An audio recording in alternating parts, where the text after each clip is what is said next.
চরমনায়ের সৈয়দ ফজলুল করিম রাহমাতুল্লাহ আলাইহি এক বয়ানে বলেছেন, আমি হুজুরের কাছে পড়তাম, শাইখুল হাদিস সাহেব আল্লামা আজিজুল হক রাহমাতুল্লাহ আলাইহি আমার উস্তাদ লালবাগে পড়াইতেন, শামসুল হক ফরিদপুরি পড়াইতেন, কিন্তু পড়া মনে রাখতে পারতাম না।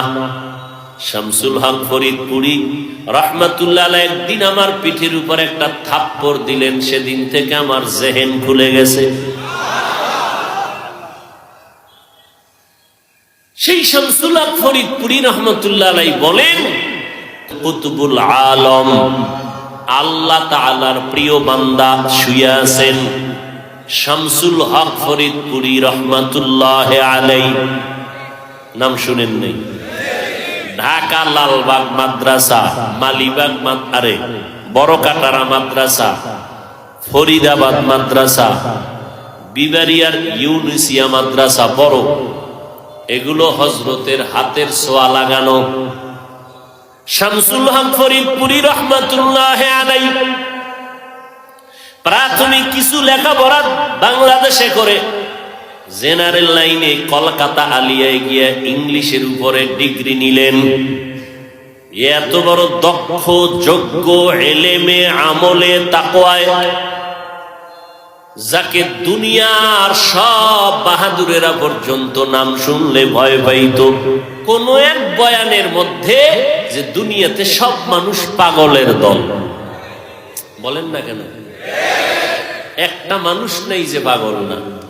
কেউ টাকার পাগল, কেউ ক্ষমতার পাগল, কেউ চেয়ারের পাগল, কেউ সম্মানের পাগল, কেউ নারীর পাগল, কেউ গাড়ির পাগল। কি ঠিক নেই? যে যেই পাগলামিতে আছে ওই পাগলামি নিয়েই ধান্দা। ঘুমের ভিতরেও হে আওয়াজ, নামাজের ভিতরেও সেই ফিকির আর জিকির। আর একদল মানুষ আছে সবই পাগল, এরা টাকার পাগল না, গাড়ির পাগল না, এরা দুনিয়ার পাগল না। এই মানুষগুলো হলো একমাত্র আমার আল্লাহর পাগল। কার পাগল? আল্লাহর পাগল।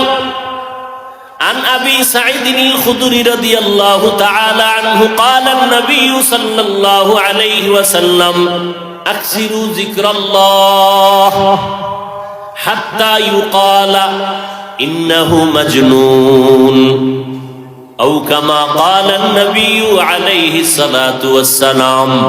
মদিনার নবী বলেন, ও দুনিয়ার উম্মতেরা, তোমরা আল্লাহর ইবাদতের মাধ্যমে আল্লাহকে এত বেশি পরিমাণে স্মরণ করো